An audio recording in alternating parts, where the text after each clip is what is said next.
Long, long time ago, when the postal system was modernized, the chronically overworked Postmaster General overlooked two tiny post offices. One tucked away in the rolling hills of Somersetshire, the other somewhere in London. After unsuccessfully awaiting modernization, these two offices continued with their quiet lives until one day their daily routine was violently disrupted by the letters of Lady Susan, the most accomplished coquette in England. To avoid another scandal on social media, Lady Susan had now taken to letter writing, and her letters were eagerly expected by the two post offices through which all of these letters coincidentally passed. What with the secrecy of the letter no longer being what it used to be, Lady Susan's letters soon ceased to be private after all.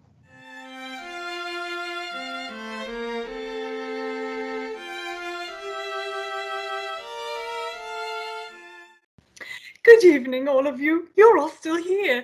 Cecily phoned to say that something exciting has happened. Well, she didn't put it quite that way, but still, he was here. He gave his letter to Julia Marie at the counter. That was really exciting. Oh, what was exciting? What happened? Out with it. Let's have the whole story. All right. So this morning, after we read the letter from Sir Reginald to his son, Janice insisted on delivering the letters immediately, as she should, of course.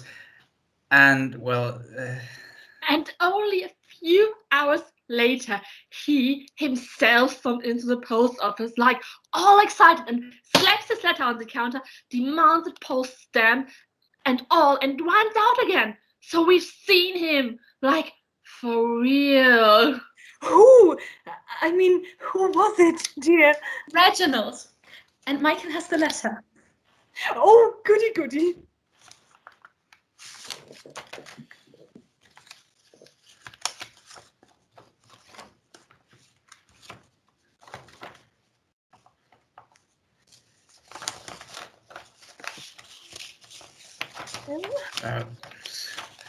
sorry, Mr. Michael! Do keep your desk in order, Michael. Anyway, it's to his father. Here goes.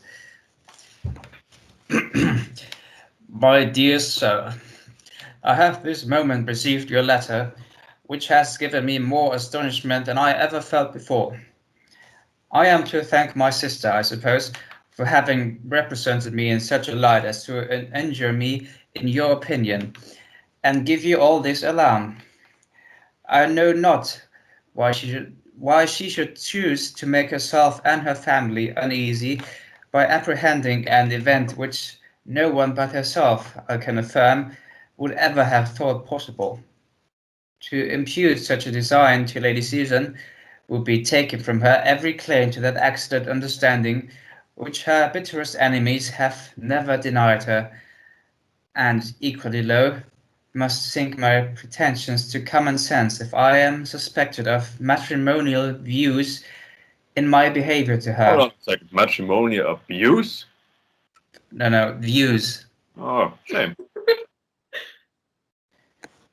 Our difference of age must be an insuperable objection, and I entreat you, my dear father, to quiet your mind, and no longer harbor a suspicion. That bloke is naive, as if that would work to tell your father to quiet your mind. I'm just reading the letter. And no longer harbor a suspicion which cannot be more injurious to your own peace than to our understandings.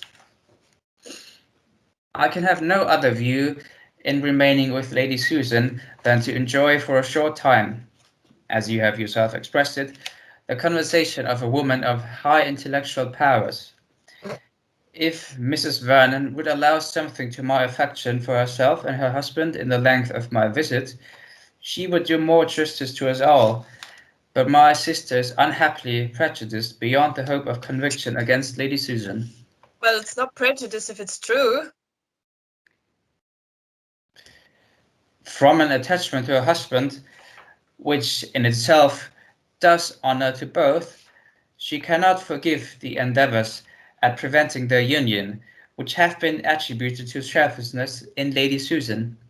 But in this case, as well as in many others, the world has most grossly injured that lady by supposing the worst where the motives of her conduct have been doubtful.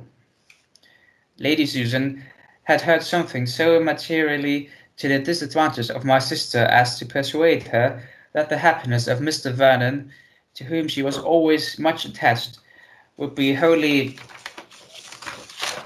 destroyed by the marriage. And this circumstance, while it explains the true motives of Lady Susan's conduct and removes all the blame which has been so lavished on her, may also convince us how little a general report of anyone ought to be credited, since no character, however adroit, can escape the malevolence of slander.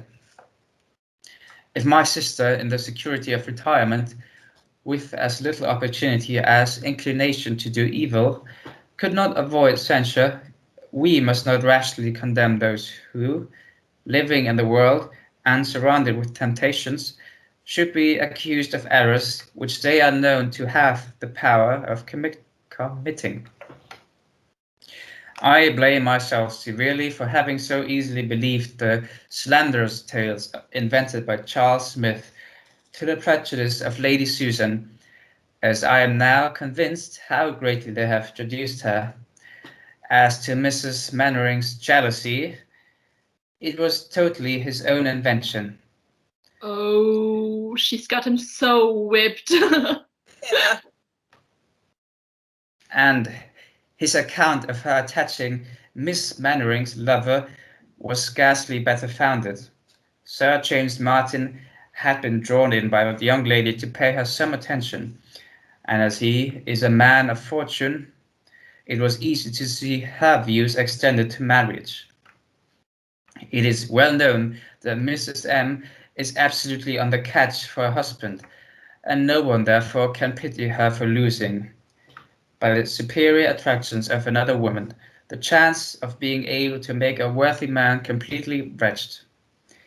Lady Susan was far from intending such a conquest, and on finding how warmly Miss Mannering resented her lover's defection, determined, in spite of Mr. and Mrs. Mannering's most urgent entreaties, to leave the family.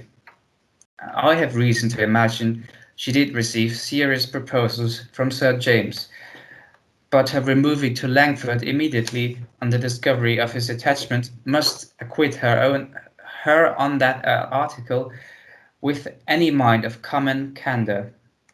You will, I am sure, my dear sir, feel the truth of this, and will hereby learn to do justice to the character of a very injured woman.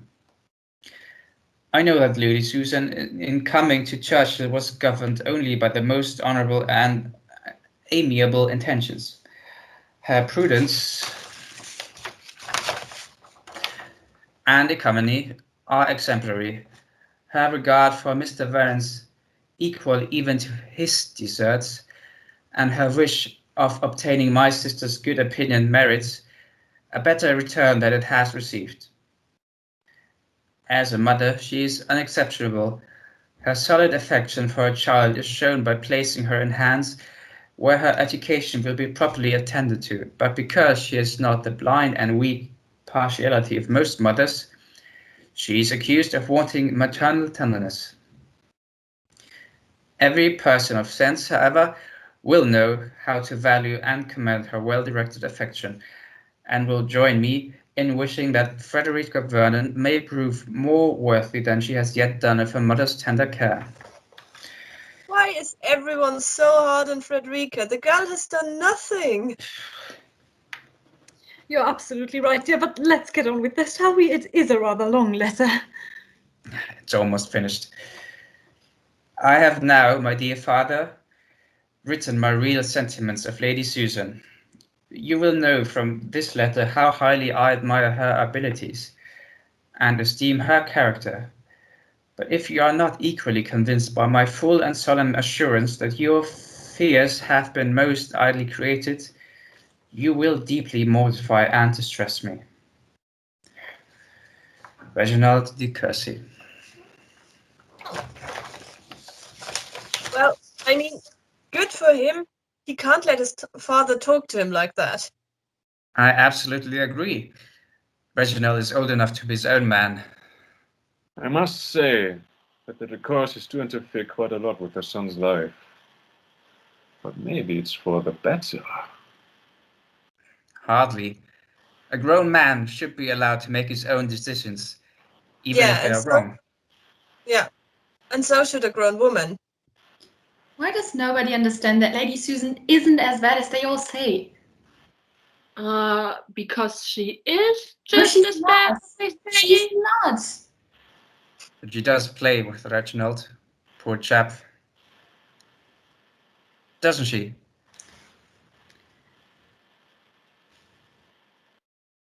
I think you're muted, dear. I don't think so. They're just in love, and love makes us all blind. Come on, grow up. That's enough. Quiet, all of you. Thank you, Michael. And please thank Cecily for me. Now, everybody, go home. Bye. Goodbye.